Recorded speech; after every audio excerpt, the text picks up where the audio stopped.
Então, eu queria desejar a todos que as rosas floresçam em vossa cruz. A gente tem que sempre pensar nas hierarquias como Pitágoras pensava os números, né? Os números para Pitágoras eram partes de um todo. Então, cada número simbolizava um pedaço de um todo. O signo também funciona assim. Quando você estuda algumas características de um signo, você tem que também analisá-lo a partir do seu oposto e a partir do todo, que são as 12 hierarquias. Então a gente faz uma pequena separação para poder entender, para que a nossa mente possa processar. Mas o verdadeiro significado ele nem é acessado pela mente, ele é acessado pelo coração. Ele é acessado por outras faculdades que possibilita a integração de tudo. Por que isso é importante? Eu vou falar de algumas características. Hoje, por exemplo, eu vou falar de quase todos os planetas na casa 9, e também Sagitário. E a gente fala aquele aspecto, aquele planeta naquela casa, considerando o elemento puro, sei lá, Urano na casa 9. Vou falar isso no sentido puro do significado. Não quer dizer que todas as pessoas que têm Urano na casa 9 vai necessariamente apresentar essas características. A pessoa ela pode ter outros planetas naquela casa, a pessoa pode ter planetas no signo oposto. Nesse caso, é um signo comum, né? Então outros signos comuns, não necessariamente apenas Gêmeos, mas os outros signos comuns também têm efeito. Você tem redenções, né? Você tem bons aspectos e aspectos desafiadores, além do próprio caráter da pessoa, quer dizer, cada pessoa tem a sua hereditariedade, a sua educação e, principalmente, o que é fraco, mas existe, é a vontade do espírito. Max Heindel, em alguma de suas falas, ele deixa claro que ele se surpreendia com alguns estudantes que iam para Oceanside passar uma temporada lá para tentar estudar astrologia, para tentar melhorar a saúde, porque isso acontecia. Alguns probacionistas, alguns estudantes, eles escreviam para Max Heindel e passavam um tempo lá em Oceanside, uma temporada, assim, uns 3 meses, 4 meses. E antes o Max Heindel levantava o tema dessas pessoas, né? E o que ele mais reporta é que ele se surpreendia, porque na convivência com essas pessoas, o tema não correspondia. Porque eram pessoas que estavam buscando se melhorar, pessoas que estavam sinceramente tentando crescer. Então, por mais que o tema mostre características, a pessoa estava regendo as próprias estrelas. Claro que não num nível superior, mas já exercendo aí um grau mínimo aí de livre-arbítrio. Então, não tenham esse raciocínio geminiano que é necessário, né? Alguns de nós estamos nessa fase, mas ele não é suficiente. O raciocínio geminiano, que é o oposto de Sagitário, é uma mente mais primitiva, é uma mente mais infantil, né? Sagitário já nos convida para a mente superior, para um raciocínio mais profundo. Sagitário e a casa 9 é o signo e a casa dos filósofos. Então, os filósofos são aqueles que realmente amam a sabedoria. E o que é a sabedoria? A sabedoria é a contemplação da verdade. Só isso. A sabedoria não é produzir dados e produzir conteúdo. É contemplação da verdade. A verdade não vem de você. Então você contempla aquilo que não vem de você.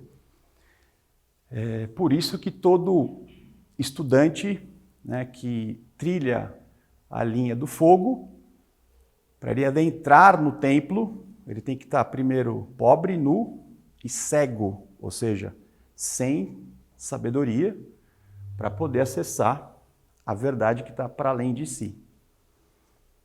Então, essa é a primeira dica geral de astrologia, não apenas para Sagitário, mas geral. Então não tomem o que é aqui falado como verdades absolutas e se fosse tão fácil assim classificar as pessoas pelos aspectos, não precisaria ficar estudando a vida inteira essa simbologia, né? vale lembrar que nós falamos também da astrologia espiritual e ela é sempre simbólica, mitológica. E os mitos, eles têm pelo menos 7 chaves de interpretação. Pelo menos 7 chaves. Dizem, né, que são 7 chaves de interpretação. Então, algumas interpretações que eu vou trazer aqui não são as únicas possíveis, né? Então, se de repente vocês chegam a um outro material com outra visão, né, não é que nem lá e nem aqui está errado. São maneiras de interpretação.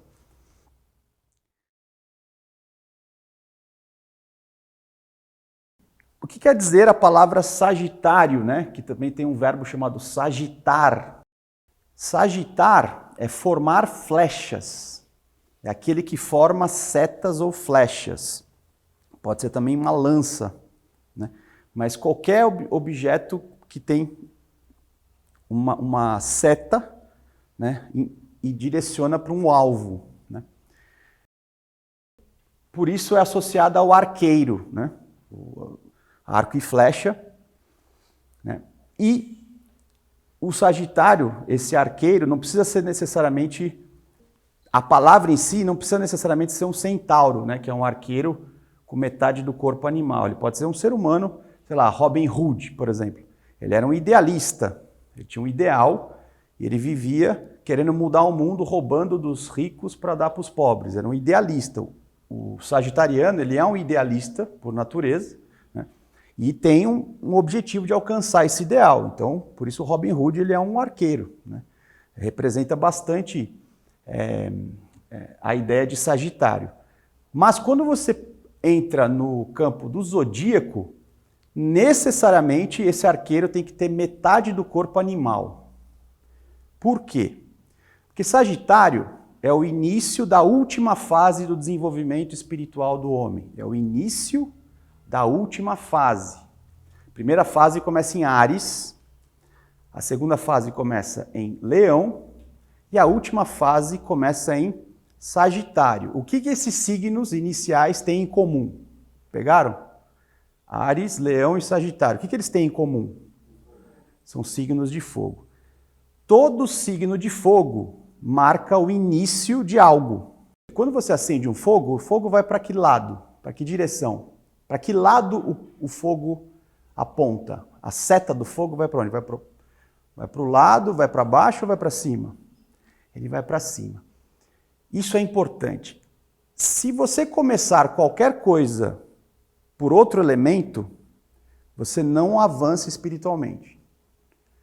Se você quiser realmente avançar espiritualmente, você tem que fazer o caminho, né, vertical. Quando você, por exemplo, coloca as suas metas no sentido material, não que você não deva fazer isso, mas quando você coloca no sentido material, que elemento você está usando? Terra. O elemento terra não sobe, ele desce. Então é uma empreitada que não é espiritual, né? E assim vocês podem meditar sobre as coisas. Quando se fala de realização espiritual, é sempre verticalidade, que é a respiração dos anjos. Todo mundo sabe que os anjos respiram verticalmente. Eles sobem e descem, eles não andam na horizontal. Quem anda na horizontal somos nós, caídos, né? A gente não sobe. Os anjos sobem e descem. É necessário, portanto, manter o fogo aceso para que você tenha verticalidade. O escorpião, que é o signo anterior, ele rege as forças ocultas da natureza, que são as forças criadoras. O correlato das forças criadoras no homem é a força sexual, que a gente cria através da força sexual. O que nos é ensinado para que você possa ter olhos espirituais? Essa força ela tem que subir, descer e para o lado. O que essa força tem que fazer? O que tem que acontecer com essa força? Também tem que subir. Pelo fogo espiritual, basicamente de Netuno, né? A gente não vamos chegar lá depois. Mas aqui você começa a trabalhar a sabedoria de Escorpião o conhecimento do mistério do Escorpião, que é o último signo da segunda fase. Então lembra, a primeira fase começa em Áries, a primeira fase Áries, segunda fase Leão. Dessa segunda fase, que começa em Leão, o último signo é Escorpião, nós falamos no mês passado. No mês passado a gente finalizou a segunda etapa. Hoje, nós estamos dando início à última etapa do desenvolvimento espiritual. Vem Sagitário, que é a próxima etapa, te ensinando a deixar de ser animal, né? Transformar essa natureza animal em natureza humana, ontológica, mas mais do que isso, essa figura não está tão adequada, ela tem que estar mirada para cima. É a última etapa onde o ser humano ele se diviniza. Então você tem a fase do eu inferior, a fase do eu superior e a última fase que é a fase da divinização. E finaliza essa fase em Peixes, onde você tem a reunião. Né? Você se torna um com Deus. Né? Muita gente acha que é o simples fato do eu inferior se unir ao eu superior. Acabou. Não. O eu superior tem que se casar com Deus, com a criação. E Sagitário é o primeiro signo que começa a te ensinar essa reunião. É justamente o signo do filho pródigo. Nós éramos unidos a Deus, saímos, ficamos perdidos no deserto do mundo, começamos a sentir saudade de casa, lembramos quem somos, qual que é o meu verdadeiro nome, que está em Leão, minha verdadeira identidade. Aí eu aprendo a virgindade, eu aprendo o amor ao próximo, eu aprendo a trabalhar com as forças do universo, e agora que eu sei tudo isso, eu começo a reintegrar-me a Deus, volto para o Pai. De Deus saímos, para Deus voltaremos. Sagitário, então, já é uma etapa muito avançada. Muito avançada. Acho que nenhum de nós aqui está perto de Sagitário. Ah, mas eu tenho ascendente de Sagitário. Pois é, você é ascendente de Sagitário psicologicamente falando. Espiritualmente falando, a gente está aqui no máximo em Touro, Gêmeos, né? Em tese, nós estaríamos em Gêmeos porque aqui nós estamos estudando. Né? Então, falta uma voltona, né, para chegar lá em Sagitário. Então, claro, eu vou dar essa conotação espiritual, mas hoje eu vou ter que falar também bastante da conotação psicológica, porque Sagitário é um signo perigoso quando ele está mal aspectado. E é importante que a gente entenda esses aspectos também psicológicos para que a gente consiga acessar um pouco do que é espiritual. É com essa finalidade, tá bom? Que eu vou falar do psicológico. Bom, então aqui é a seta, né? O Sagitar, a direção para o alto. Ele é o 9º signo do zodíaco. Também rege a 9ª casa. O planeta que potencializa os ensinamentos de Sagitário é Júpiter, que é um planeta da graça. Normalmente você contrapõe Júpiter a Saturno. Normalmente o pessoal fala que Saturno ele oprime, né? Ele restringe, enquanto que Júpiter expande, né? Ele derrama graça. Né? Sagitário ele é um signo comum, é um signo de fogo, e como todo signo comum ele é dual. Gêmeos é um signo dual. Gêmeos não é só dual horizontalmente, ele também é dual verticalmente. Você tem a dualidade virginiana, você tem a mulher e o bebê, a mulher grávida, né? Ou a mulher já com o filho nascido. Então, a castidade virginiana torna a mulher fértil, né? Para pensar sobre isso. Né? E aí, existe a dualidade pisciana, que nós vamos falar só quando chegar a Peixes, tá? Mas hoje, então, nós vamos falar da dualidade sagitariana, que é justamente o conflito entre, do ponto de vista psicológico, entre aquilo que é humano e aquilo que é animal, mas que está buscando o divino.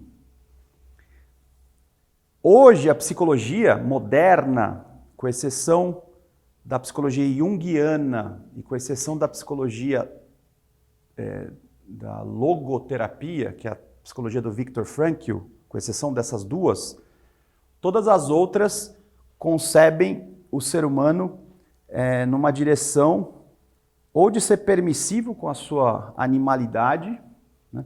Ou de você de algum jeito se educar dentro dos seus ideais, normalmente ideológicos e não ideais superiores, né? Quando você vai para Jung e para Viktor Frankl e para uma religião séria ou para uma escola espiritualista séria, além dessa dualidade aqui, né, você tem que resolver essa dualidade para chegar naquilo que é divino, tá? Então seriam 3 naturezas aqui, não 2, né? Natureza animal, humana e divina. Tá? Mas a gente, no senso comum, fala que é só animal e humana. Tá? Bom, como eu já disse, todo início de empreitada, ele tem que se manifestar. E dentre os elementos que permitem a manifestação daquilo que é essencial, que é, portanto é espiritual, tem que acontecer por um signo de fogo. Se começar, por exemplo, de um signo de água, a causalidade ela seria a alma e não o espírito. Se aquilo começar pelo elemento de terra, a causalidade é material. Por exemplo, a matéria, a ciência empírica hoje, ela concebe que só é verdade aquilo que você enxerga e vê, e toda a causalidade está no próprio mundo físico. Portanto, ela só acessa o elemento de terra, né? Então, a causalidade seria material. Ora, se a causalidade fosse aérea, a inteligência seria, a mente seria a causa de tudo. Mas nós sabemos que não é a matéria que causa a matéria, não é a alma que causa as coisas e nem também a inteligência, embora muita gente ache que é a inteligência que causa as coisas. Não é. O que causa tudo isso é um ser. E esse ser é espiritual, portanto, a causalidade, o início sempre tem que ser de fogo. E essa coisa vertical que sobe. Todo espírito, todo signo de fogo tem a necessidade de se expressar. E se você olhar a tendência do universo, vocês acham que a tendência do universo é deixar as coisas acesas ou apagadas? Se você olhar para o céu, você vê mais escuro ou mais claro? À noite, por exemplo. É que de dia o sol está aqui, né? E você tem muito mais escuridão e vazio do que galáxias e planetas. Sistemas. Isso quer dizer o quê? Que, olha aqui, ó, você vê pequenas manifestações, né? O que você vê, na verdade, é uma grande escuridão. Não quer dizer que não exista, eu disse nada, mas não quer dizer que não exista nada. Existe aqui algo não manifestado. A manifestação, ela seria o movimento oposto da escuridão. Para você vencer essa escuridão e acender, ou seja, dar o primeiro movimento de manifestação, você tem que ter muita força. Os outros elementos não têm tanta força para isso. O único elemento capaz de fazer isso é o fogo, é o espírito. Por isso, o Sagitário, Leão e Áries, nesse sentido, eles são os signos que permitem a manifestação das coisas. Porém, Sagitário não tem a motivação de um signo cardial, porque ele é comum. Não tem uma motivação, por exemplo, de Áries, ou de Capricórnio, ou de Libra, não tem. De Câncer. E não tem a constância de um signo fixo. O que faz você chegar ao fim das coisas são duas coisas, duas forças. A motivação inicial e a constância. A constância não tem a ver com motivação. A constância você faz até desmotivado. Porque aí você está obstinado. O signo fixo, ele é obstinado, por isso ele chega até o fim. Sagitário, embora ele seja essa força de fogo, capaz de fazer uma manifestação, ele não tem essa motivação e nem esse entusiasmo. Por isso, quando ele não está ainda com a base escorpiana trabalhada, libriana trabalhada, virginiana e assim por diante, quando você não fez a base, ele fica, sabe assim, jogando uma flecha, ele só quero mirar lá na porta, lá na porta lá. Só que ele tem um cordãozinho que chega aqui na cadeira, mas não interessa, ele joga. E o que é legal do sagitariano? Ainda que ele seja um idealista, eu tenho que jogar a flecha lá, mas o que eu tenho aqui é um brinquedinho que eu comprei na 25 de R$1,99 ali, quer dizer, não vai chegar nem ali, ele não desiste. Nesse sentido, ele não desiste de ter metas, né? Ele fica mirando, daqui a pouco pode ser que ele nem alcance lá, mas aí ele pega e muda de meta, não deu ali, vai dar aqui, não deu aqui, vai dar aqui. Aqui vai dar... Então, por isso que se diz que o sagitariano é avoado. Né? É o signo de quem tem déficit de atenção. Né? Por quê? Porque ele é idealista, então tem pouca relação com o mundo, com a realidade. Hoje nós vamos falar sobre a dualidade realismo, realidade, idealismo. Vou falar. O sagitariano, se ele não tomar cuidado, ele é completamente idealista. Por isso ele fica avoado, cabeça nas nuvens. E sempre motivado a fazer alguma coisa. E normalmente coisas grandiosas. Então, céu aberto, espaço, expansivo. Só que é expansivo para onde? Se ele não tem base, se ele está só na psique dele, nas emoções, na lua dele, né? O cara só tem a lua, ele vai para Sagitário. Ele fica lá para todo lado, né? Fica perdido, esparramado, entusiasmado com tudo. Né? É muito legal para quem tem filhos sagitarianos você ensinar artes marciais, por exemplo. Né? Porque a arte marcial ela faz a criança ter foco e persistência. Você leva 10, 12 anos para pegar uma faixa preta. Né? Então, até você chegar lá, né, você ensina a pessoa a ter a constância que um signo fixo teria. Então, os pais são fundamentais aqui. Todo signo comum, ele é adaptativo. Embora Sagitário ele esteja apontando sempre para um lado, por ele oscilar muito na direção da flecha, ele acaba sendo adaptativo por conta disso. Porque o que faz você ser desadaptativo é justamente você ficar numa única direção, o contexto muda e você insiste, e aí você começa a cristalizar. Né? É diferente de persistir aqui. Sagitário, ele tem duas características incríveis. Ele sempre vai falhar.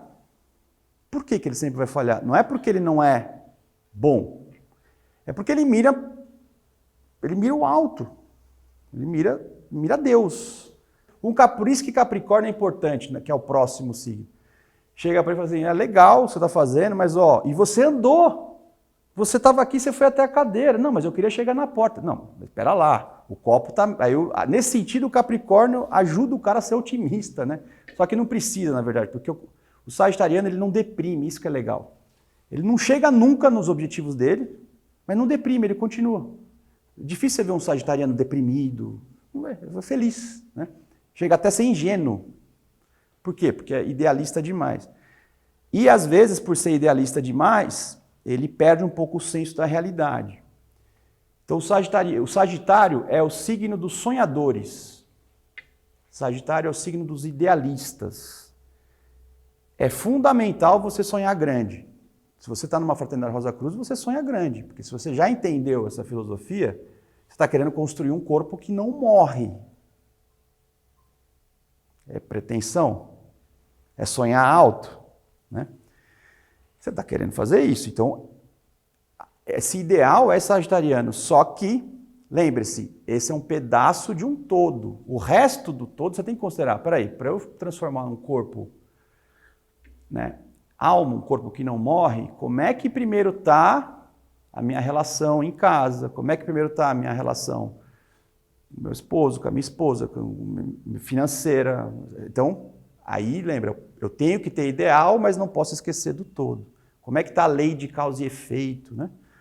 Será que eu tenho obrigações que eu tenho que cumprir que talvez eu não vou conseguir executar esse ideal? Quer dizer, eu vou ficar preso, né, numa situação necessária para que eu me liberte. Então é uma prisão que te liberta, né? A prisão da lei de causa e efeito e por aí vai. Então aí você começa a pôr os pés no chão, porque se você não tiver essa maturidade, você vira um idealista que não chega em lugar nenhum. Aí, nesse caso, é muito parecido com o geminiano perdido, né?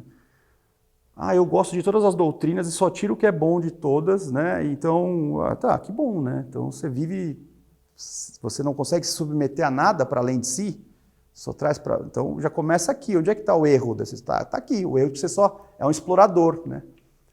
A primeira coisa para você ser religioso não é você tirar o que é bom para você, você tem que servir. Você tem que é bom para o outro, não para você. Já começa aqui.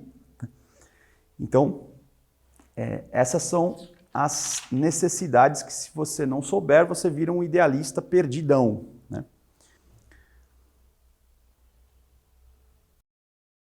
No fim das contas, o objetivo principal do Sagitário é a liberdade. Liberdade do quê? Psicologicamente falando, ou no nível espiritual que nós estamos, é a liberdade que nós vamos ter quando dominarmos o nosso aspecto animal. Esse é o trabalho. Então, quando você fala, sei lá, em outros lugares, reforma íntima, se fala, por exemplo, o Espiritismo fala reforma íntima, é uma tentativa sagitariana. A Igreja Católica fala de você trilhar o caminho da santidade. É um caminho de você, né, transformar o seu aspecto animal em humano. Transforme meu coração de pedra em coração de carne, né? A Igreja Ortodoxa Russa, né, e grega, ela faz bastante essa oração, né? Transforme meu coração de pedra em coração de carne, um coração humano, né? Então, tudo que você trabalha, as virtudes, você não precisa nem ser na religião, você pode pensar em Aristóteles, Platão, sempre fala das virtudes. Sempre é você dominar as suas paixões, dominar os impulsos, deixar de ser um papagaio que repete coisas que não pensa, que só repete, né? Dominar a si mesmo, né? Reger as próprias estrelas. Então, quando você faz isso, você direciona o seu lado animal para o lado humano. Mas, espiritualmente falando, o Sagitário é mais do que isso. Sagitário é você se libertar do aspecto humano e animal, também humano, e chegar no status de Deus, que é a nossa origem. Por isso que Hércules é um ser divino, né, que nasce meio homem, meio Deus, e no fim das contas ele se torna divino. Qual que é a principal característica de um Deus? Não pense que, vamos abrir o Mar Vermelho. Não, isso aí é... Né? O Deus, ele é imortal. O Cristo ensina a vida eterna. Então, quando você alcança a imortalidade, é isso que significa ser Deus. É uma imortalidade de consciência, né?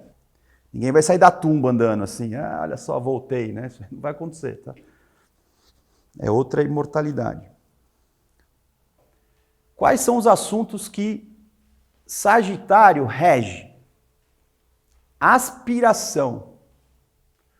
Como é que Max Heidel nos chama? Chama de aspirantes à vida superior. Isso, se você um dia aspirou uma vida espiritual, você respondeu ao raio de Sagitário. Se você tem alguma inclinação para filosofia, eu quero aprender a pensar, quero organizar meu pensamento, né? Quando um professor fala, na Idade Moderna e na Idade Média, a diferença... Como é que era o pensamento da Idade Média? Como é que é o pensamento da Idade Moderna? Isso não é claro para mim. Então, você tem que ir lá, né, estruturar, né, a origem, a história da humanidade, as fases, isso aí tudo devagarzinho, você vai deixando tudo pronto na sua cabeça. Aí quando você escuta alguém falando, você, eu sei do que ele está falando. E se você está buscando religar religião aqui não é se converter a uma igreja, tá? É religar aqui, religar ao espiritual. Que eu coloco, e aqui eu coloquei, será que ele não deveria reger a liberdade também, né? Isso aqui eu que pus, tá? É só para uma interrogação aqui, tá? Porque no fundo a gente aspira à liberdade. Quando a gente se unir a Deus. Agora, como é que a gente se une a Deus? Sendo obediente a Ele. Como é que eu chego na liberdade? Pela obediência. E aí, o Sagitário, portanto, vai trabalhar o idealismo, cuidado, porque hoje em dia as palavras elas estão contaminadas, né? Então, idealismo aqui não é idealismo alemão, né? Não é Hegel. Idealismo é um ideal, né? que pode ser autêntico. Por exemplo, a Nova Jerusalém, né? É um ideal. Se você busca habitar na Nova Jerusalém, nesse sentido você é um idealista, né? Tomar cuidado com o idealismo que se pinta como caridoso, mas no fundo é um movimento político materialista e você acha que você está, né, sendo caridoso. O mesmo filantropia, né, que o verdadeiro filantropo não aparece na revista, né, e nem no jornal. Você nem sabe de onde que vem o dinheiro, de onde vem as benesses, né? E, por outro lado, Sagitário mal aspectado, ele vai tornar a pessoa dogmática. Então, dentro das instituições religiosas, você tem bastante, né? Ah, mas aqui é uma escola de fogo. Ué, vocês nunca ouviram assim? Max Heindel não escreveu isso. Vocês nunca ouviram isso daqui? Isso aqui é dogmatismo. Sendo que na primeira frase do conceito ele já fala que a Escola Rosa Cruz não é uma escola dogmática. E intolerância. Por exemplo, por amor a um ideal superior, eu bato em você.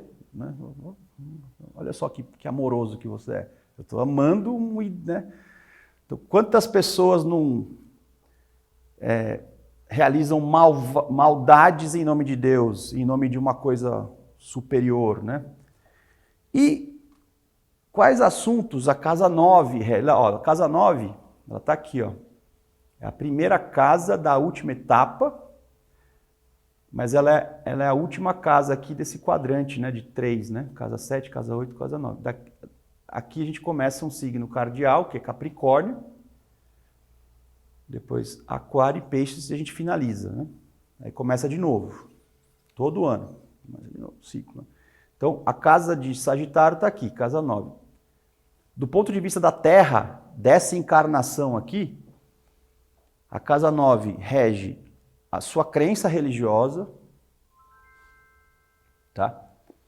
A tendência que você tem para fazer filantropias, né? Para participar de movimentos, né?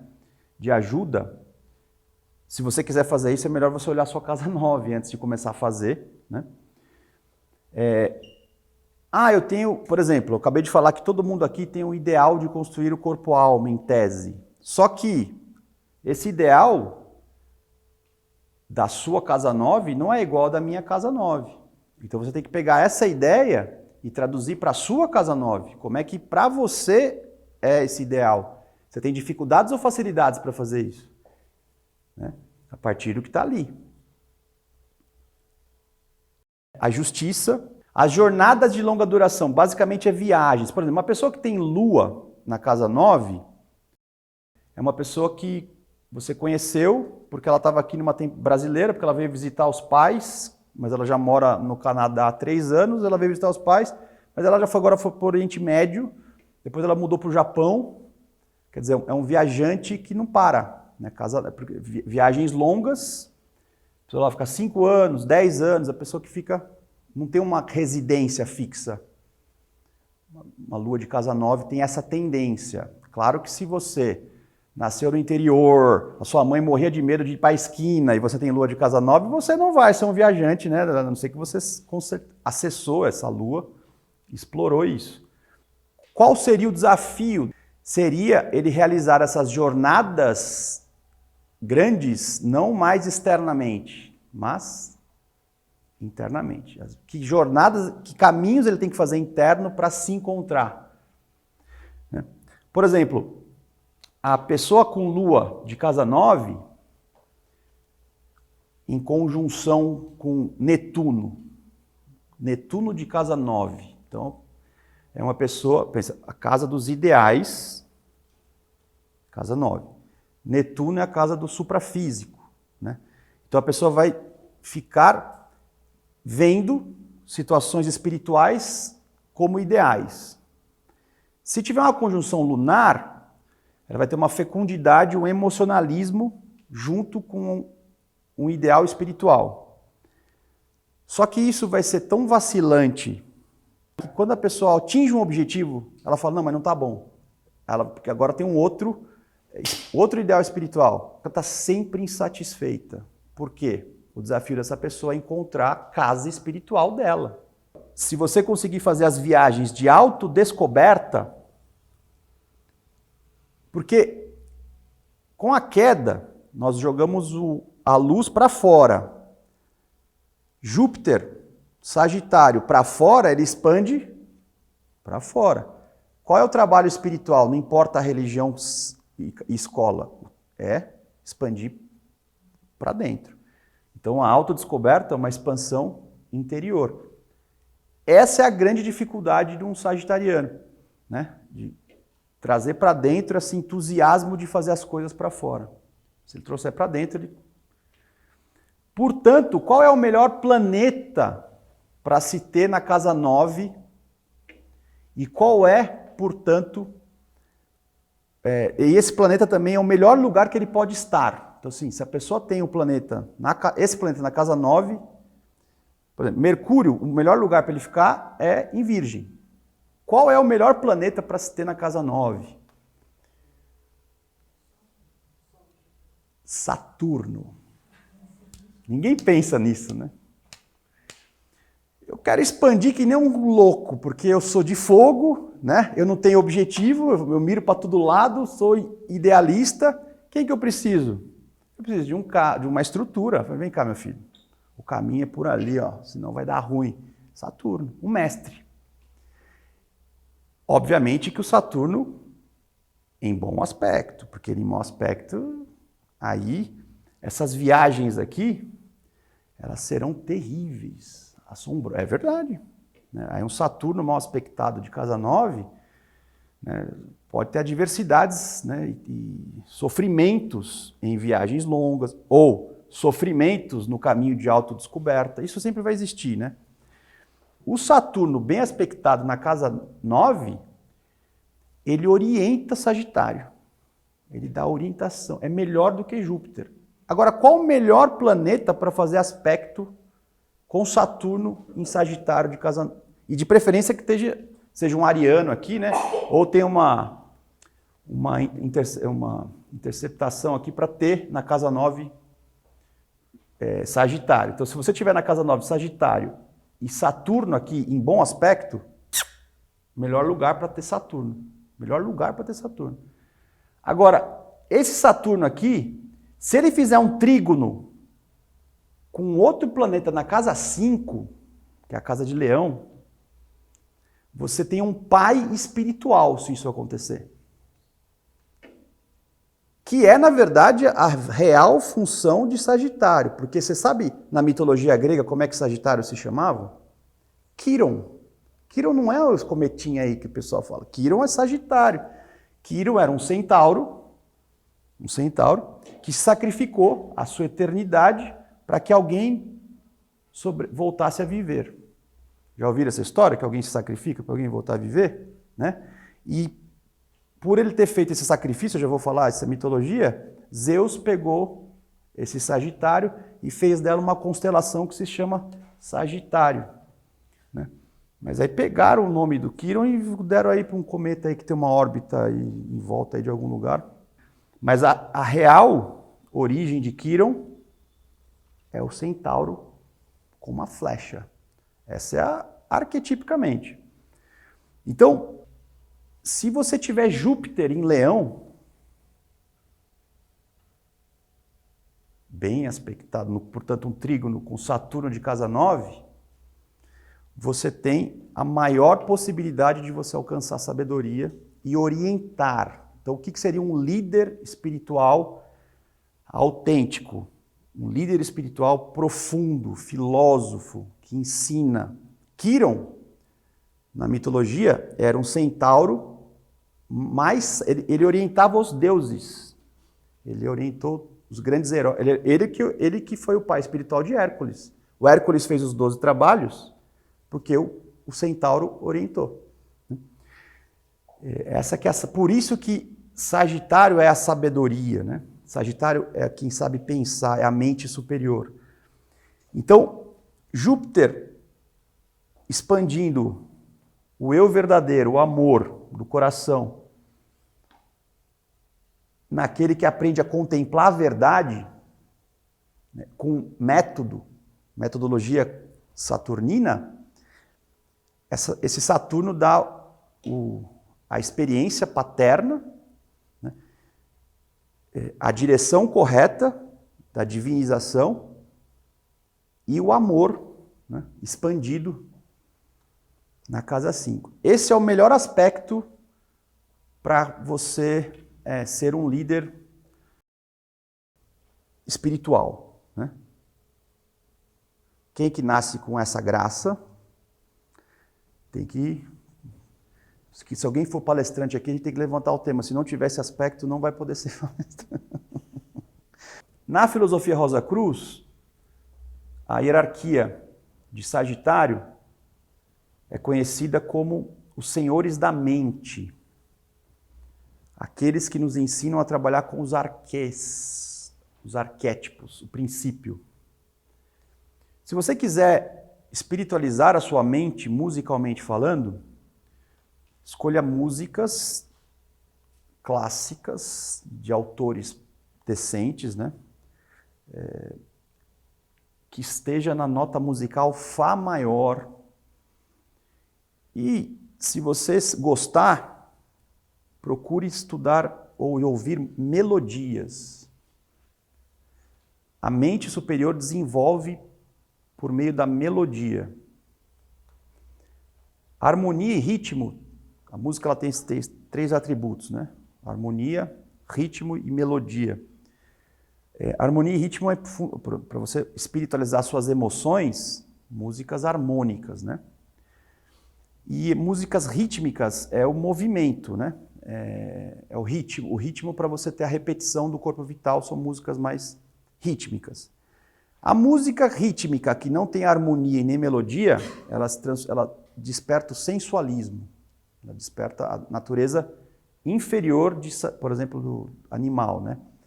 Hoje, quando você escuta uma música que toca na rádio ou na televisão, vocês, não sei como, né, esses atributos vocês percebem nas músicas, mas eu já adianto para vocês, ela é puramente rítmica, né, e quase não tem harmonia e não tem também muita melodia. Sagitário trabalha com os arquétipos. Os arquétipos, por incrível que pareça, eles determinam a realidade objetiva, a psique objetiva, não a psique subjetiva.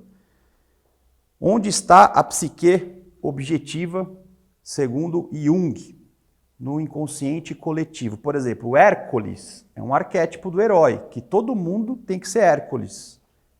Esse Hércules é um elemento da psique humana, objetiva, para além do nosso subjetivo. A gente acha que o objetivo é sempre o mundo externo, né? A jornada do herói, representada por Hércules, Sansão, né, e por tantos mitos, né, que buscam essa realização, o que eu estou falando aqui para vocês, que sai de Áries, vai se realizando e finaliza em Peixes, nada mais é do que a jornada do herói. E por que isso se aplica em todos nós, apesar de cada um ter a sua subjetividade? Por exemplo, a psicologia hoje e a arte, por exemplo, o impressionismo. Já ouviram falar do impressionismo? O que é o impressionismo? O cara pinta uma impressão subjetiva do que ele enxerga. E aquilo vira um quadro. É legal, porque daí você, quando vê o quadro do cara, você consegue enxergar pela arte dele, o que a subjetividade dele viu sobre algo. Mas aquilo não é a coisa em si. E a ciência hoje, cada vez mais, diz que não existe as coisas objetivas, só o subjetivo. E o subjetivo é que determina a realidade. Por exemplo, o pessoal pega a física quântica e fala isso. Você pega a sua subjetividade e determina a realidade. Não, a física quântica não é isso. Tá? A física quântica trabalha com elétrons, prótons e nêutrons. É isso, cara. Micropartículas. Então, a gente está na macropartículas, as leis são diferentes. Então, vamos rapidamente falar de Quiron, que é o verdadeiro Sagitário. Filho de Cronos, olha só, Sagitário é filho de Cronos. E Filira, que era uma oceanídea. Oceanídea eram ninfas, né? Que nesse caso existiam as ninfas da água, as ninfas da terra, tal, e Cronos foi trair a sua esposa com uma ninfa. Aliás, os deuses gregos, eles traem as esposas, todos eles traem a esposa o tempo inteiro, né? Só que aí o que aconteceu? A esposa de Cronos, que era Gaia, acho que era Gaia, que é a própria Terra, né? Se eu não me engano, Gaia. Se não for Gaia, depois você joga aí no Google. Ela foi atrás dele, porque desconfiou, e quando descobriu ele no ato, o Cronos se transformou num cavalo para se disfarçar. Virou um cavalo. É verdade. Tem até foto sobre isso, a Filira com um cavalo, assim, do lado, que é o templo se transformou num cavalo. Aí ela, meu marido não está aqui, né? Foi embora, tá? Malandro, né? O Cronos, né? Só que a hora que ele se transformou no cavalo estava na hora da concepção, né? Então, quando nasceu o filho dessa união, nasceu um centauro. Um centauro, né? Que quem é o pai? Quem é o filho de Cronos? Os deuses do Olimpo, Zeus. Todos os deuses da terceira geração são filhos de Cronos. O que Zeus fez? Zeus, ele é filho de Cronos, então ele é como se fosse irmão de Zeus. Ele é um deus, irmão de Poseidon, irmão de Hades, ele é um deus, né? Só que a mãe dele, quando viu que o filho dele era um bicho horrível, ela, não quero, né? Jogou fora, né, o filho, abandonou o filho, porque é feio, né? E aí teve um deus, muito melhor que ela, que ficou com pena do Quiron e adotou, que é o Apolo, imagina, né?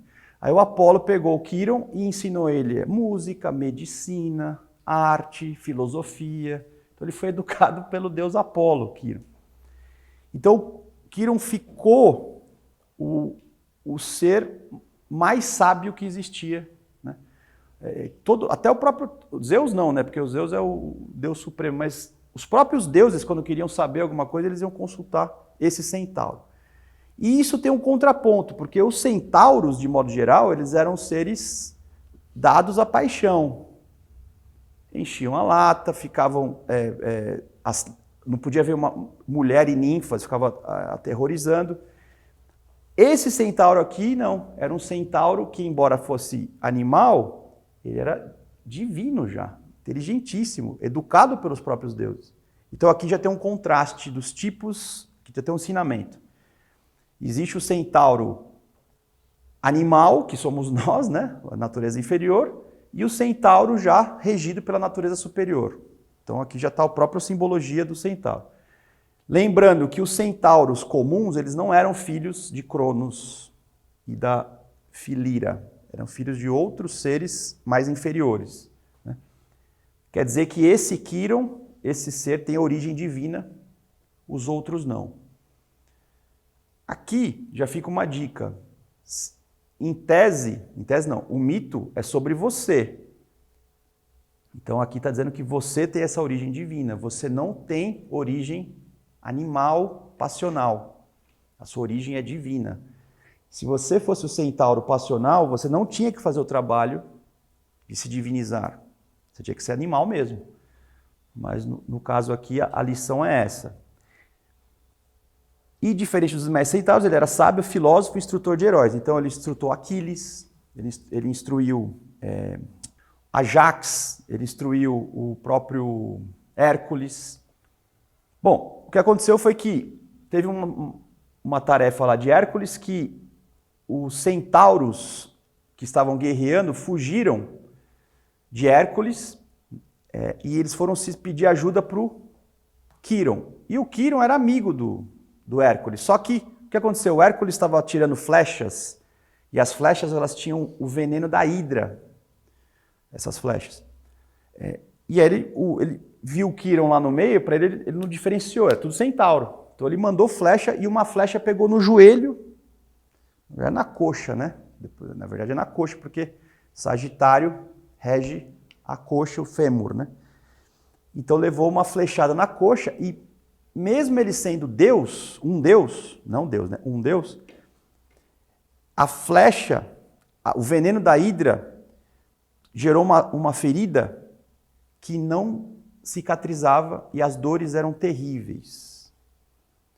Tem muito a ver com a queda isso daqui, né? Tem muito a ver com a chaga no Parsifal do... Como que é o nome dele mesmo? Amfortas. Isso, o rei ferido. Né? A flecha gerada ali pela lança sagrada, né? O Amfortas tinha a ferida também incurável, né? E aí, como ele era imortal, porque a característica de Deus é ser imortal, ele não morria, mas também não sarava a dor. Então ele ficou anos com essa dor, insuportável.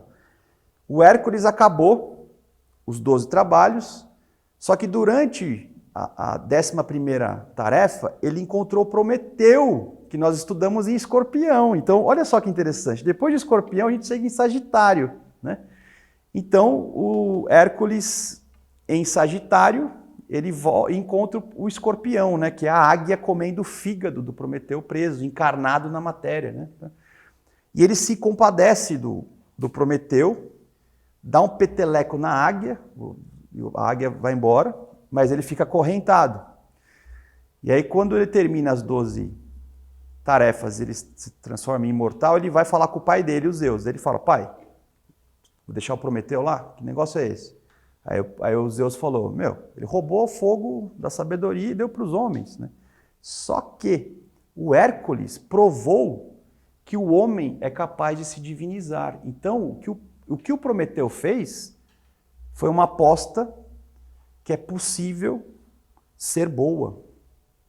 Quer dizer, o Hércules é a prova de que o homem recebendo a chama dos deuses, conhecedor do bem e do mal, ele pode também se unir de volta a Deus, né?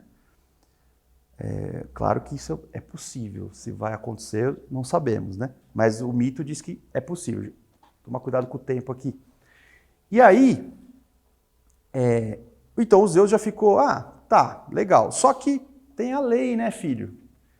E eu coloquei uma lei quando eu fiz a prisão lá do Prometeu, né? A lei é o seguinte, algum Deus vai ter que abrir mão da sua própria imortalidade para que o Prometeu seja solto. Qual Deus vai querer abrir mão da própria? Vai deixar de ser Deus? Nenhum Deus vai querer isso. Só que aí o Quirón já estava de saco cheio de ser Deus, né? E com dores absurdas, ele falou, eu não aguento mais essa dor, eu vou vou me fazer humano para que o Prometeu seja liberado. E aí o Hércules leva o Quirón para lá e liberta o Prometeu fica salvo. Então Hércules, o herói, salvou aquele que tem a visão, né, que é o Prometeu, a visão do futuro. Esse ato de bravura de Quirón fez, então, Zeus transformar esse centauro numa constelação de Sagitário.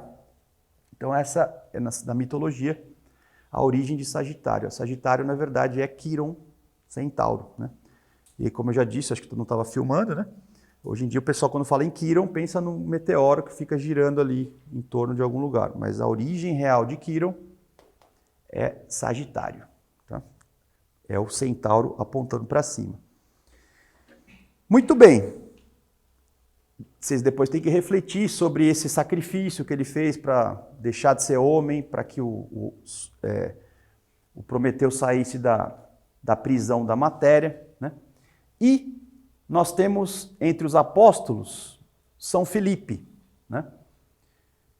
Que nos evangelhos sinóticos não é considerado, não é mencionado como apóstolo, São Filipe, né?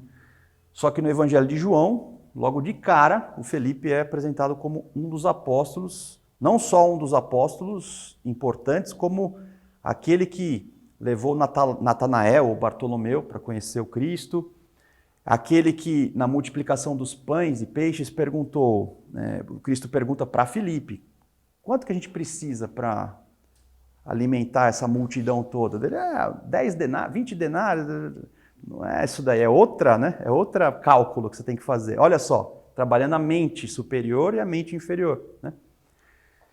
Então, Sagitário é o estudo, né, de Felipe. E lá no Vaticano, Felipe está pisando num dragão. Lembrando que escorpião aqui, nós estamos falando da força sexual aqui, né, para você se divinizar, você tem que fazer a força sexual escorpiana subir, né? Quando você consegue subir a força sexual pelo ideal de Deus e alcança esse ideal, você se transforma na luz do mundo. Sagitário te ensina a ser a luz, vós sois a luz do mundo. Felipe te ensina isso.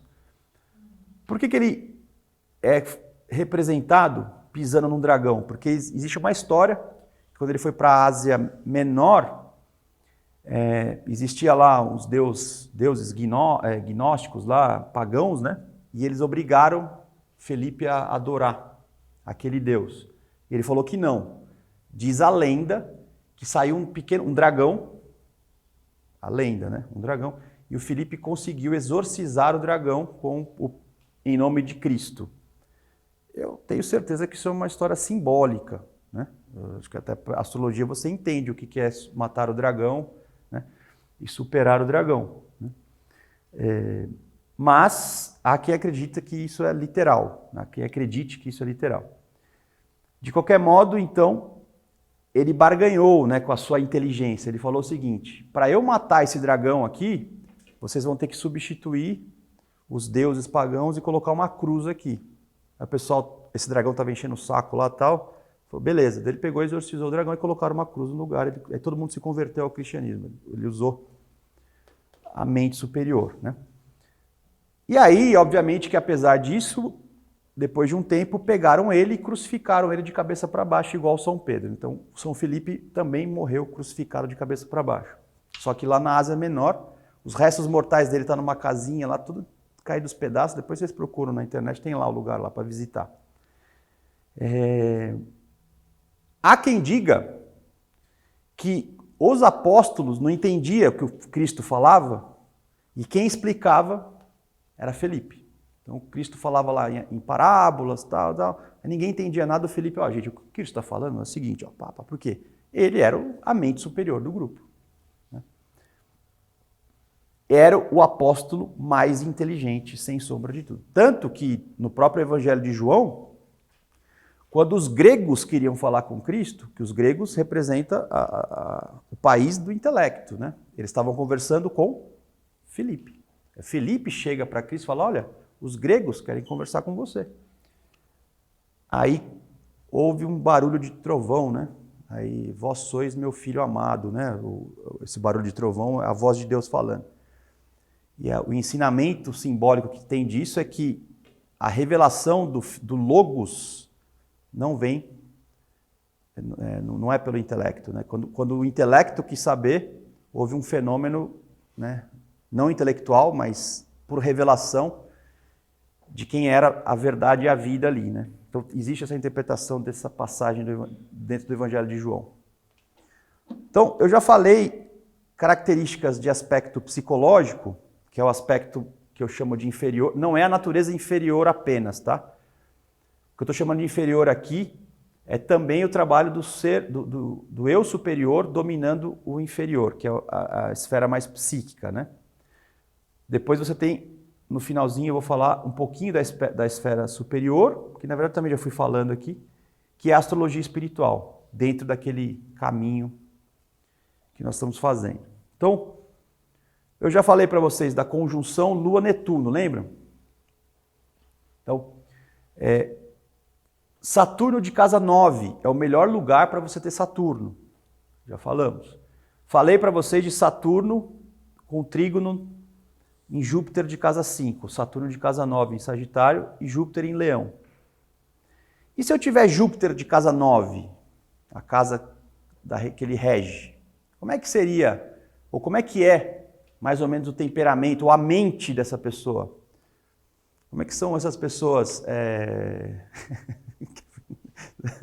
Não vou sacanear. Como é que seriam as pessoas, né, com Júpiter de casa 9? Bom, dentro dos ideais, o ideal é expansivo, mas em termos de humor, são pessoas entusiasmadas, felizes, para frente, ou mais melancólicas, mais problemáticas, reclamonas, como é que é? O que vocês acham? São animadas, né? Uma mente muito alegre, né? Otimismo, né? Então, por quê? Sagitário é um signo de fogo, e assim como o Leão, que também é um signo de fogo, são signos que adoram viver, adoram a manifestação. Por isso que eles não deprimem. Não tem como deprimir. É difícil um espírito, um signo de fogo deprimir. É difícil. É mais comum o signo de água, né, deprimir, ser pessimista, e também o de terra, né, que põe barreiras, né, e se frustra, né, por não conseguir as próprias metas, né, que estão cristalizadas na cabeça. Mas normalmente o signo de fogo, ele não interessa, já foi, vamos para a próxima, entendeu? Energia, vamos para frente, né? Então, Júpiter de casa 9 tende a ser uma pessoa animada. Ai, Arthur, mas eu tenho Júpiter de casa 9 e faço tratamento de depressão. Pois é, nós temos que olhar o seu mapa, né? Às vezes ele faz um mau aspecto, né? Saturno mal aspectado é melancólico, né? Lembrando que Saturno ele rege um signo de terra, né? Então, lembrando aquela história que eu falei de que a parte isolada não pode ser considerada, né? Tem que ver o todo, apenas a parte isolada. E o que eu estou fazendo aqui agora é a parte isolada.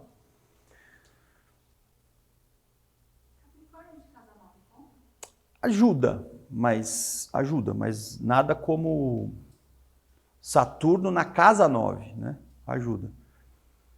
Você poderia pensar também, e Saturno em Sagitário? Ajuda também. Nesse caso, não é a mesma coisa. Tem situações que é a mesma coisa.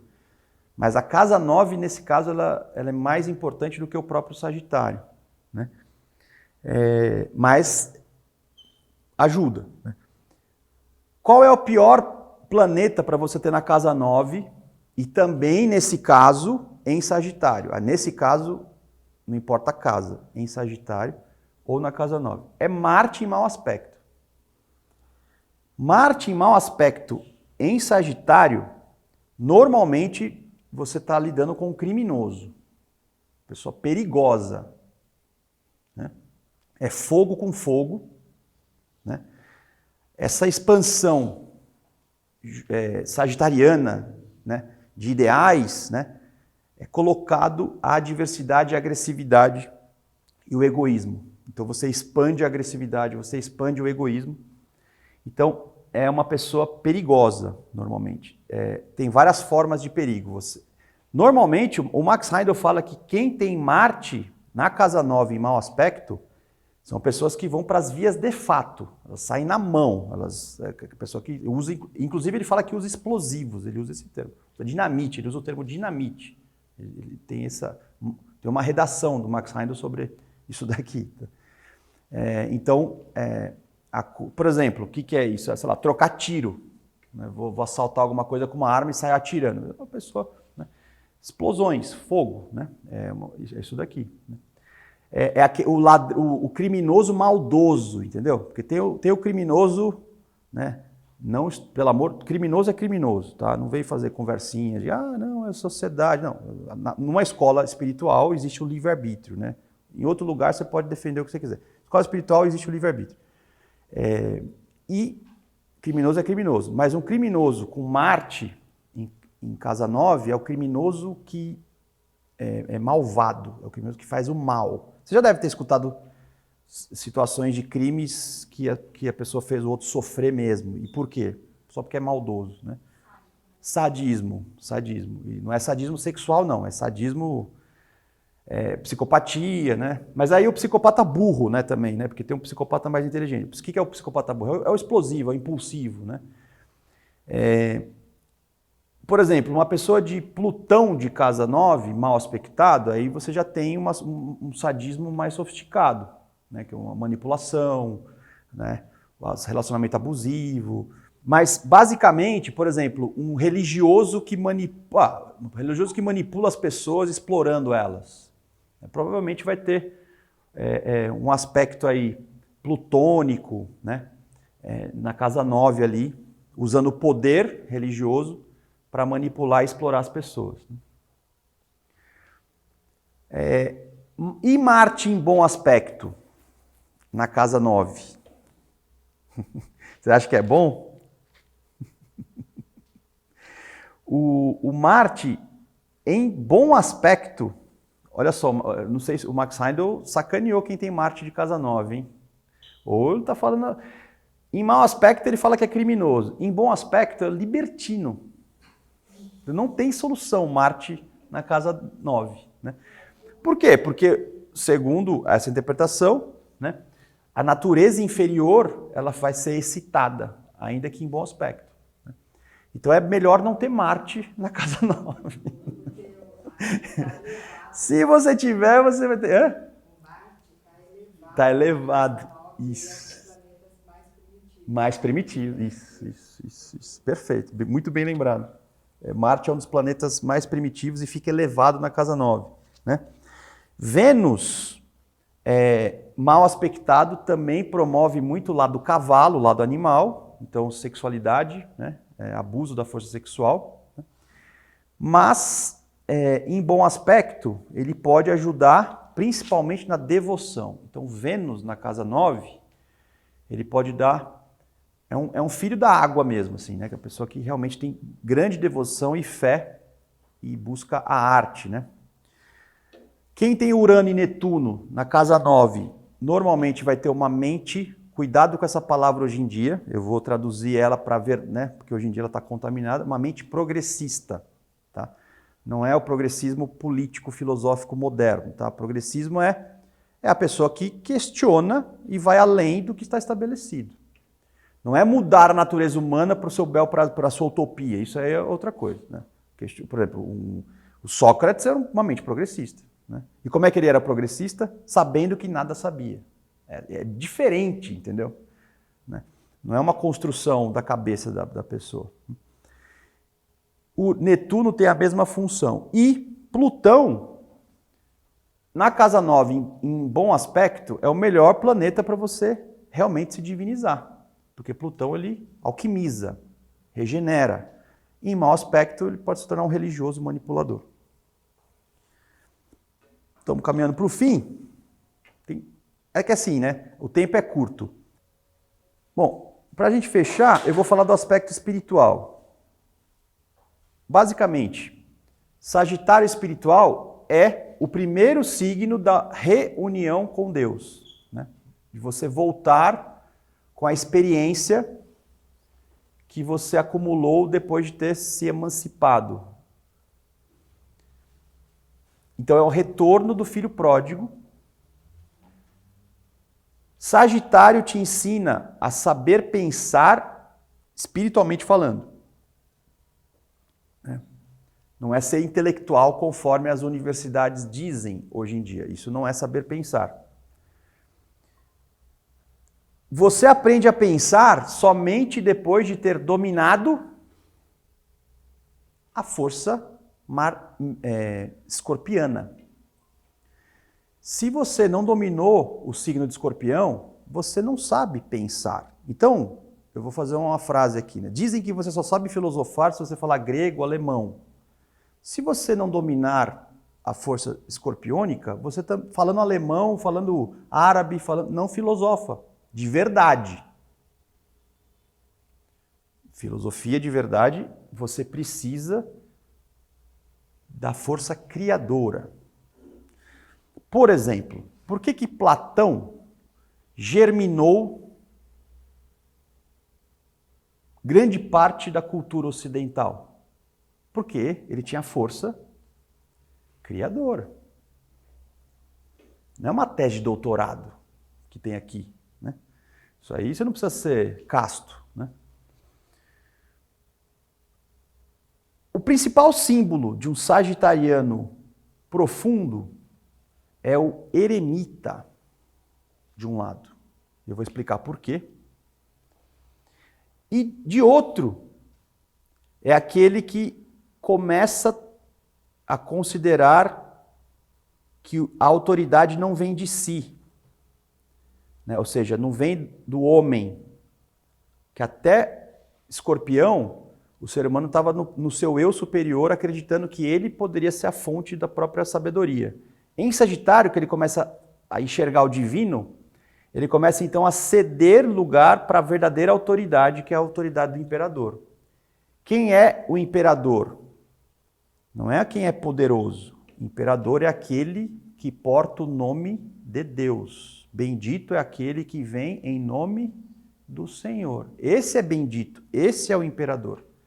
Esse é o rei reconhecido, não pela própria autoridade, mas porque ele porta o nome de Deus. Yud, Rei, Vav, Rei. É o nome de Deus. Porque o poder vem do nome de Deus. Quem vai ensinar o Sagitário a estruturar, a ceder lugar para a autoridade, é o Capricórnio. Então, no mês que vem, nós vamos pegar o Sagitário que está... Olha onde é que eu tenho que chegar. Nós vamos dar a estrutura capricorniana para ele. Agora, enquanto o sagitariano, já estou terminando, sozinho, ele é capaz de realizar 3 sínteses. Então, o poder do imperador ele vai se concretizar quando Sagitário se une a Capricórnio. Então, ceder a própria autoridade para Deus é em Capricórnio, que é o verdadeiro pai. O verdadeiro pai, Capricórnio, é casa 10. Sozinho, você vai acessar Sagitário primeiro, depois que você dominou a força de Escorpião. Para você dominar a força de Escorpião, você tem que ter passado por Libra, né? Virgem, tarari, tarará. Aí você vai aprender a sintetizar esses 3 problemas que hoje em dia não são muito bem resolvidos por nós, no dia a dia. Tá? E eu vou falar rapidamente o que é cada uma dessas antinomias e vou dar uma ideia de síntese para vocês terem uma ideia do que é uma mente sagitariana profunda. Que seria o pai espiritual, né? Não o pai já divinizado, mas o pai que está buscando essa divinização. Primeiro, realismo, idealismo. Realismo vem de realidade, aquilo que é real. E idealismo vem de ideal. Sagitariano por si só é idealista. Agora, se eu for uma pessoa idealista sem considerar a realidade, que tipo de pessoa eu sou? Um romântico perdido, melancólico. Por quê? Porque, né, a realidade, ela normalmente é diferente do ideal. O que o Max Heindel fala? Que quando você tem uma ideia, e você vai materializar essa ideia, o que acontece com esse projeto? Ele falha. Aí você volta e faz de novo, corrigindo os erros. Aí falha de novo, mas já falhou com melhoramento. E aí você vai tentando, até que o projeto fique o mais próximo possível do ideal. Esse é o caminho de fogo. É o caminho de tentar, experimentar. O caminho da água não experimenta e não testa nada. É outro caminho, mas o caminho da Rosa Cruz testa. Com a ideia de transformar o idealismo em realismo. E por que a escola de água não testa nada? Eu digo para vocês, vocês vão dormir com essa. Porque quem disse que o idealismo, que a escola de fogo diz que é ideal de verdade? pode ser da sua cabeça, pode ser vaidade das vaidades. Então, a linhagem de água, para não correr esse risco, ela ora para que Deus revele para ela o verdadeiro ideal, para depois ela buscar a realidade. Esses são os antagonismos que a Escola Rosa Cruz diz querer resolver quando une água e fogo. Então, fale por você. Quantas vezes você quis fazer dieta e na sua cabeça estava tudo certo, mas aí o padeiro resolveu fazer um pastel de Belém, né? E por aí vai. Então, o verdadeiro sagitariano, resumo da ópera, né? Aquilo que você falaria para sua avó entender. Isso aqui é bem profundo, mas para sua avó entender. É que a pessoa que vive o que ela prega. Esse é o sagitariano de verdade. Aquele que pega o animal e eleva. Então, eu poderia dar vários outros exemplos profundos, complexos, usando palavras, né? Mas assim, ó, você vive na realidade o que você prega? Ou será que você está sagitariano demais, mirando alvos que são irrealistas? Porque também não é bom ficar mirando alvos irrealistas. Mas enfim, como é que se aproxima isso daqui? Essa aproximação dá o que para você? Autenticidade, pessoa de verdade. Pessoa de verdade, ela é o que ela fala que é. Ela não tem persona, não tem máscaras. Né? Tá. Primeira coisa. Segunda coisa que sagitariano de verdade faz, sagitariano espiritual, é uma coisa chamada nominalismo versus realismo. Esse realismo aqui é diferente desse, tá? Isso aqui, eu só vou explicar para vocês. Nessa visão filosófica aqui, o realismo são ideias universais. Tá? Ideias universais. Então, por exemplo, humanidade é uma ideia. Quantas pessoas falam assim, a humanidade está perdida? Ela não sabe, mas ela está sendo realismo. Realista, não de realidade, mas no realismo aqui, eu vou explicar a diferença. É a ideia, o povo. Quem é o povo? O povo é uma ideia. O nominalismo, não existe ideia universal. Não existe povo, não existe humanidade. Existem pessoas individuais, de verdade. A palavra povo é um nome que eu dou para as coisas de verdade. Então, ela não é, o nome não importa, por isso o nominalismo, não importa. Eu estou chamando banana, não existe banana, existe essa banana aqui. Então, o nominalismo é uma forma de você ver o mundo que hoje em dia quase ninguém mais faz isso.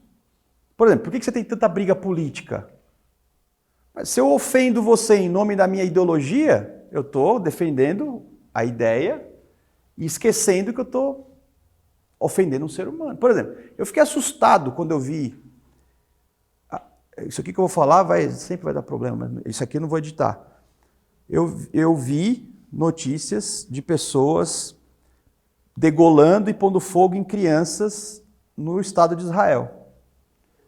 Eu vi pessoas metralhando pessoas dentro famílias. Isso tem vídeo, não é que contaram, tem vídeo. Né? Aí a discussão não é porque mataram pessoas de verdade, a discussão é assim, mas o Israel de direita. Israel de direita, lógico. Se eles aí começa a ver a coisa por ideia. Mataram criança. Quem mata uma...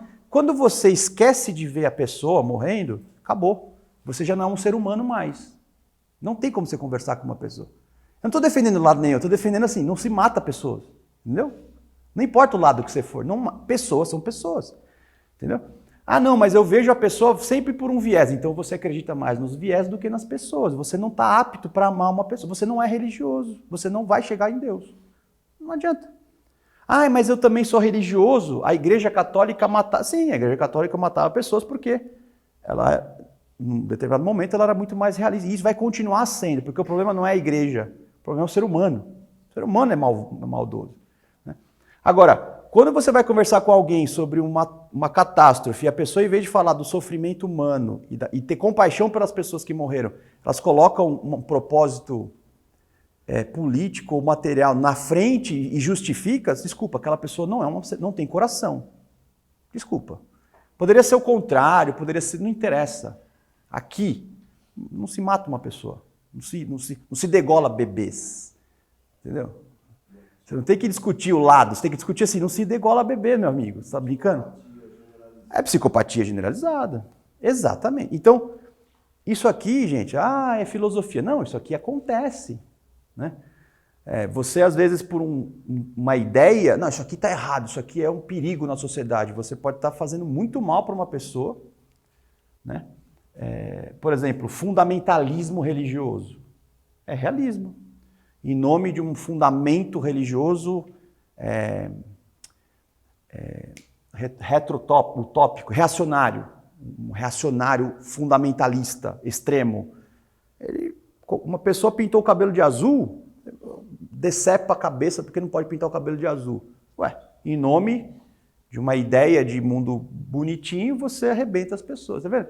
Isso aqui não importa o lado, isso aqui isso aí é predicado. O sujeito é o ser. Então, porém, existem coisas que são universais. A questão é como é que você faz essa síntese entre pessoas de verdade e ideias universais. Né? Eu não posso chegar e falar assim, o Viktor Frankl foi um exemplo disso. Ele ficou judeu, né? Ficou 2 anos no campo de concentração, sobreviveu e voltou a morar na Áustria. Né? Você assistiu o podcast lá, bom, deixa eu pra lá. Eu fiz um podcast com um professor de logoterapia, o Viktor Frankl é judeu, né? E ele conta essa história. E ele volta a morar na Áustria. E o pessoal pergunta, como é que você volta a morar na Áustria e ainda tem amizade com alemães, que inclusive alguns deles eram nazistas, considerando que você ficou preso por nazistas? Ele falou, nem todo nazista é o mesmo.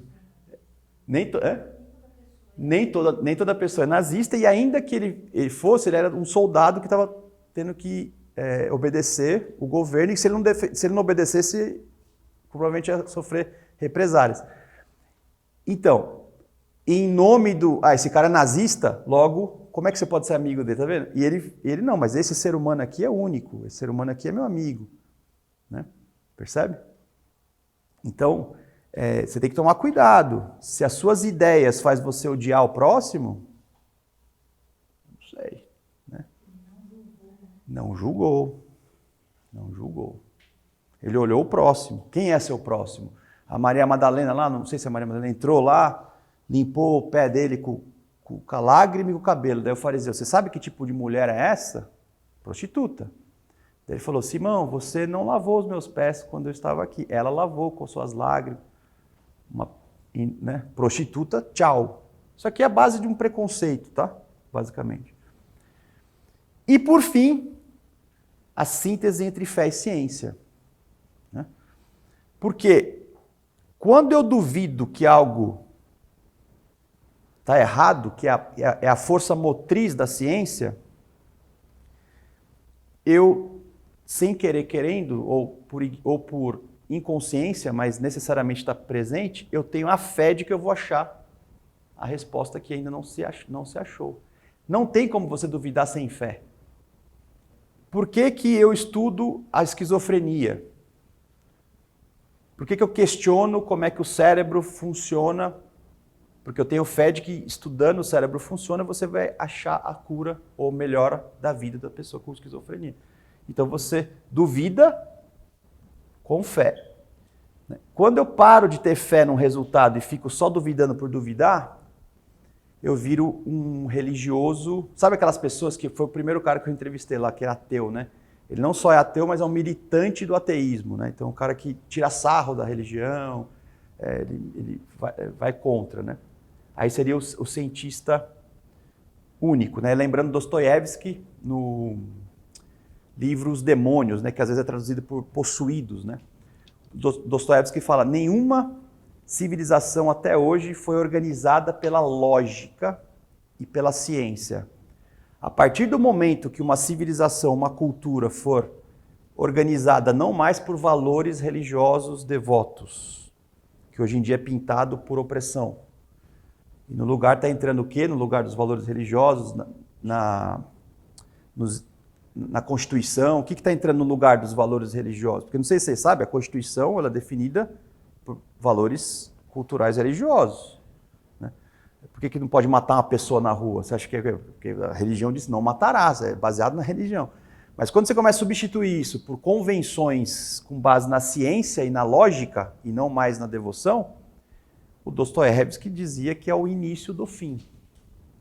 E o que mais está acontecendo hoje é você ter um Estado cada vez mais laico. Nossa, que discurso reacionário. Não, você não está entendendo o que eu estou falando? Não é isso. Né?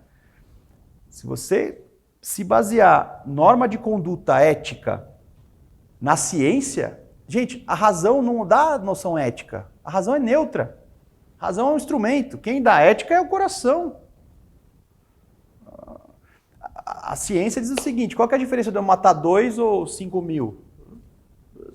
É quantidade, então faz a conta aí. Não, são pessoas, não tem número. 1% da população tem doença mental. Então 99% não tem. Isso é a ciência. Mas para aquele 1%, se for o seu filho, é 100% para você.